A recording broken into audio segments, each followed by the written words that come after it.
He's smarter than George W. Bush.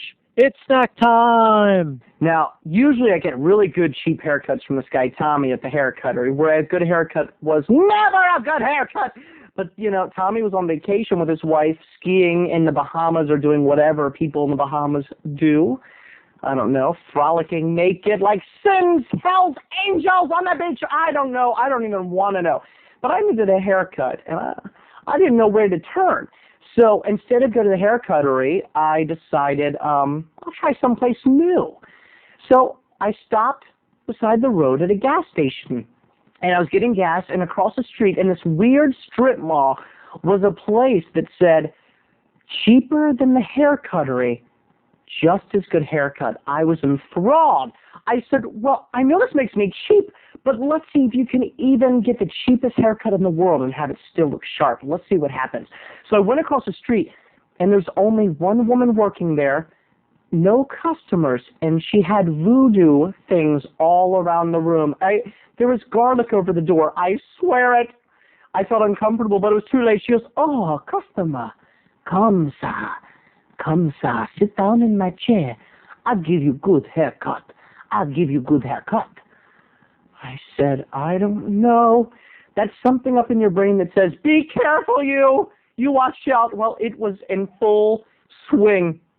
But somehow when this woman told me to come sit down, I felt like I was powerless to fight it. I sat down in her barber chair, and she spun me around to face her mirror, and I noticed all the weird voodoo symbols. It was like the Blair Witch Project twigs all over the place. She goes, oh, you need a haircut. You need a haircut, don't you? Something tells me, the spirit tells me you need a haircut. I said, well, this is a barber shop, right? And she's like, well, yes, but I see things. I know things. My sister died 3 years ago. We shared a psychic bond, a connection, a bond, kind of like Meredith Baxter Burney shared with Tina Yothers. I was starting to get freaked out. I said, could you just cut my hair? Could we leave the voodoo babble behind? I'm a little nervous about this. And she goes, nothing to be nervous. We make you look ready for the barbecue. We make you look good for the barbecue. And this was becoming surreal. I wasn't even going to a barbecue, people, but I dared not correct her because she had a razor and scissors, and she was crazy. She was butt, ass, bone, backbone crazy. The kind of crazy you only see every day. The kind of crazy that people lock in the attic in the V.C. Andrews book. This woman was stone cold Austin crazy. So I sat there in the chair and I said, could you just make the sides and back shorter, please, as you can see? And she said, no problem. I'm going to be rich. I said, what are you talking about? She goes, I'm going to be rich. My sister, who died 3 years ago, she tried to tell me to play the lotto. Then she said, my sister, I have the winning numbers to tell you so that you can win a lotto. I know them. And I did not believe her because I do not play the lotto. I do not. But she said, the numbers are 16, 44, 1, 3, 5, and 8. And I said, sister, no, you cannot make me play them. You are dead. It's not like we can, go Dutch or split. I mean, I still pay for all tickets. You're dead. Isn't that a little bit crazy on your part? And my sister said, trust from the grave. She said, trust me.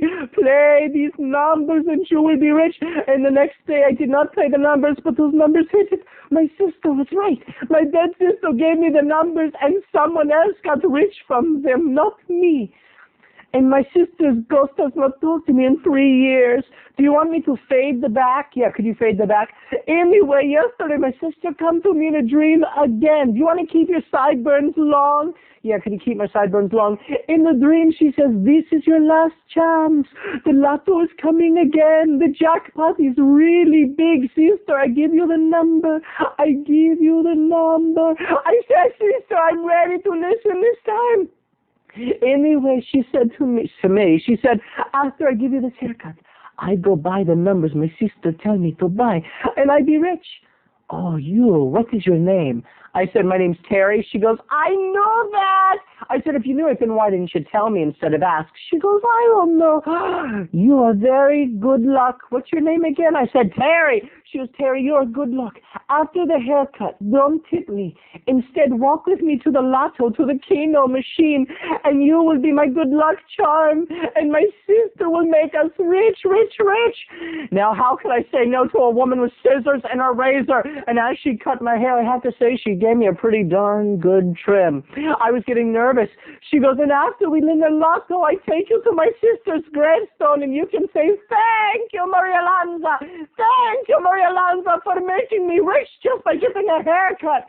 And I said, that's a good plan. Now, my real plan was as soon as I paid the bitch to get the hell out of there, by the time her razor and her scissors could reach me no longer, I would reach into my wallet. I would give her the $5 for a crazy voodoo haircut, and I would run, people. I would run, Forrest, run! And I did. When the haircut was done, I paid her, and she goes, no, we go win the lotto. And the doorbell rung, tickling, and I ran for the light like Sally ran from Leatherface at the end of the Texas Chainsaw Massacre, blindly screaming. I ran outside, and then I realized that I ran outside screaming in front of a lot of people at a fruit stand, and I felt kind of dumb.